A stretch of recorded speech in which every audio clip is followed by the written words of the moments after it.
చందమామ కథ విడుదల. అనగనగా ఒక మాంత్రికుడు. వాడు చాలా వృద్ధుడు.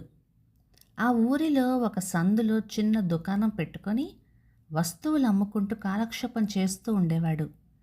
వాడు మాంత్రికుడు అన్న సంగతి ఒక పిల్లవాడికి తప్ప మరెవ్వరికీ తెలీదు. ఆ పిల్లవాడికి తల్లి లేదు. తండ్రి ఏదో పనిలోకి పోతూ ఉండేవాడు.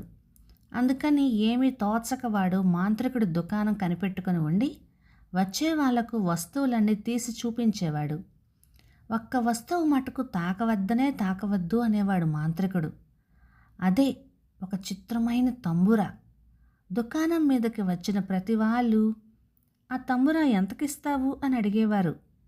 అది అమ్మకానికి కాదయ్యా అని చెప్పేవాడు మాంత్రికుడు. 1,00,000 రూపాయలు ఇస్తానన్నా సరే ఆ తంబురా మాత్రం తాకనిచ్చేవాడు కాదు. ఒకరోజు నా పిల్లవాడు, తాత తాత, కోరినంత ధనం వస్తుంది కదా, తంబురా అమ్మరాదా అని అడిగాడు.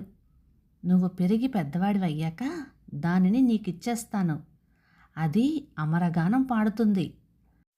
ఆ పాటకు లోకమంతా నిశ్చేష్టులై నీవైపే తిరిగి వింటారు అని మాంత్రికుడు తంబురా చేతబట్టి తీగలు శృతి వేసే సరికల్లా దివ్యగానం వినవచ్చింది. అయితే ఇటువంటి గానం ఎలా వినపడుతున్నదని అందరికీ ఆశ్చర్యం కలిగేది. ఈ తంబురా లోపల మాంత్రికుడు ఒక దేవకన్యను బంధించి వేశాడు. ఆమెను ఇలా బంధించి ఎంతో కాలం అయింది. అప్పటినుంచి మాంత్రికుడికి జడిసి అతడు కావాలన్నప్పుడల్లా ఆమె గానం చేస్తూ ఉండేది. ఆ దేవకన్యకు ఈ పిల్లవాడంటే అమిత ప్రేమ. అందుచేత వాడు తంబురా చేత పట్టినప్పుడల్లా అద్భుతమైన దివ్యగానం పాడి వినిపించేది. దేవకన్య చేసే గానానికి పిల్లవాడు ఆనంద బాష్పాలు రాల్చేవాడు. ఇలా ఉండగా బాలుని పుట్టినరోజు పండుగ వచ్చింది.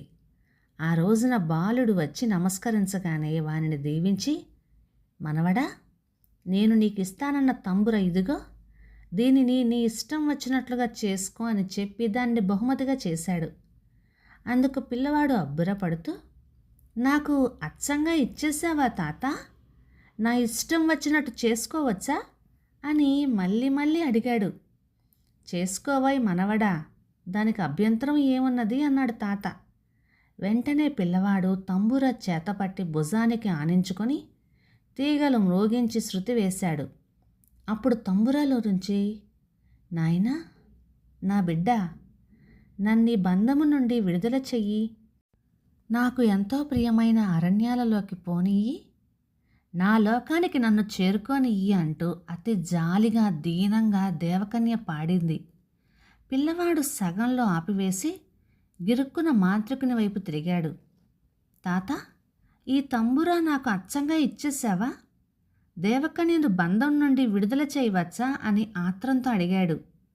తంబురాలో దేవకన్య ఉన్నదని నీకెలా తెలుసు అని అడిగాడు ముసలివాడు.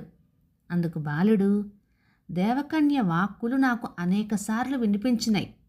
ఈ బంధం నుండి విడిపించమని ఇదివరకు ఎన్నోసార్లు ఆమె నన్ను కోరింది. ఇప్పుడు చేస్తున్న గానంలో అతి దీనంగా ఆమె నన్ను వేడుకుంటున్నది. ఆమె బాధ చూసి ఇక ఎంతమాత్రమూ నేను సహించలేను. ఈ తంబురా అచ్చంగా నాదే అయితే ఇప్పుడే ఆమెను విడిపించేస్తాను అని తన హృదయంలోని ఆవేదన వెలిబుచ్చాడు. ఆమెను వదిలేస్తివంటే నీవింకా దివ్యగానం చెయ్యలేవు. ఆమె దాని లోపల ఉన్నంతసేపే నీవు చేసే గానం దివ్యంగా ఉంటుంది. ఆ గానానికి తన్మయత్వం పొంది లోకమంతా నీ పాదాల దగ్గర ఉంటుంది. ఆమెను వదిలేసినప్పటికీ నువ్వు తంబురా మీద పాడవచ్చు. అయితే ఆ పాట బెచ్చగాళ్ళు పాడే పాటలాగే ఉంటుంది. దివ్యగానం వల్ల కీర్తి, ఐశ్వర్యం, అధికారం అన్నీ వస్తాయి. కాదంటే దరిద్రంలో ఓలలాడతావు. కనుక ఏ మార్గం కావాలో కోరుకో అన్నాడు మాంత్రికుడు. అప్పుడు పిల్లవాడు, తాత, దేవకన్యని నేను బంధించి ఉంచలేను అంటూ తంబురా తీసి నేలకేసి కొట్టాడు. తంబురా ముక్కల ముక్కలైపోయింది. అందులో నుంచి ఒక దేవకన్య ఎగిరి బయటకొచ్చింది.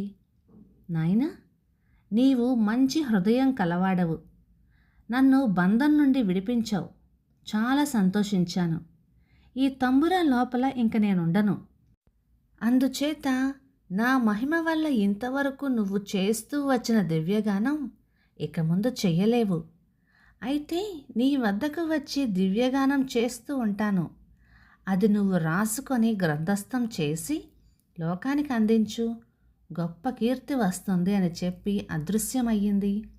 మాంత్రికుడు చిరునవ్వు నవ్వుతూ పగిలిపోయిన తంబుర ముక్కలను ఏరి దగ్గరగా చేర్చి అతికించి వేసి ఎప్పటిలాగా దానిని పిల్లవాడికిచ్చాడు. మనవడా, నీ త్యాగానికి సాహసానికి మెచ్చాను.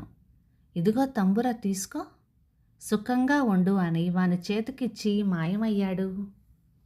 కథ సమాప్తం. ఇక ఈ కథ 1951 డిసెంబర్ నెల చందమామలో వచ్చింది. రచయిత్రి కె గంగాబాయి గారు, దాదర్ నుంచి. మరొక చిన్న కథ. అనగనగా ఒక ఊరిలో పరమ లోభి అయిన ఒక నేతి వర్తకుడు ఉండేవాడు. అతడు నేతిలో బాగా కల్తీ చేసి అమ్ముతూ వచ్చాడు.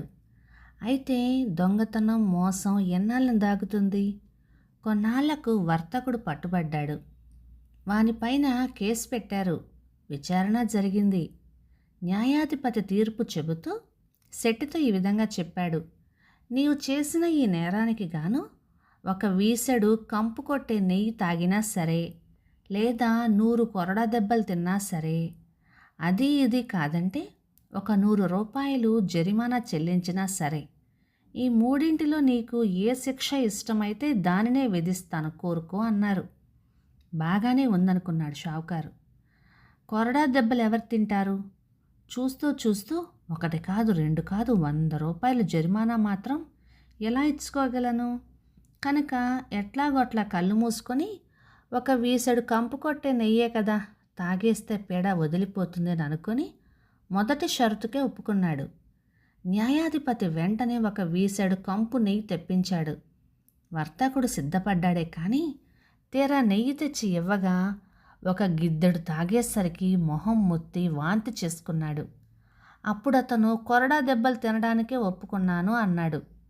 తలారులు కొట్టడం ఆరంభించారు.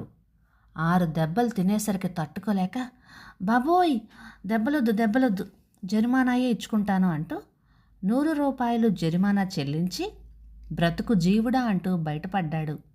ఈ విధంగా లోభత్వం వల్ల షావుకారు ఒక్క శిక్షతో పోయేదానికి బదులు 3 రకాల శిక్షలు అనుభవించవలసి వచ్చింది.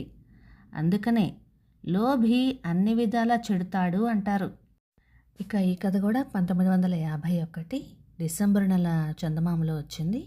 చిట్టి కథల పోటీలో నెగ్గిన 12వ కథ. రచయిత కె మృత్యుంజయరావు గారు, బెంగళూరు నుంచి.